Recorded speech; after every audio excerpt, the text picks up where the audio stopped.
Kejaksaan Negeri Banda Aceh melaksanakan eksekusi cambuk terhadap 7 orang pelanggar syariat Islam di Taman Bustanul Salatin, Kampung Baru, Kota Banda Aceh, Rabu 2 Agustus 2023.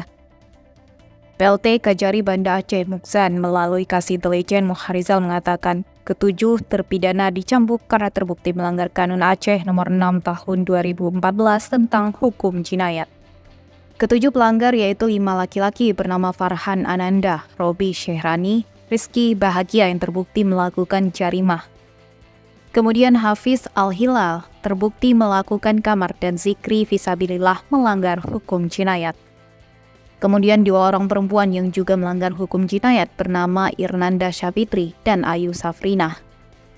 Ketujuh pelanggar jatuhi eksekusi cambuk berbeda-beda mulai dari 40 kali hingga 15 kali cambuk.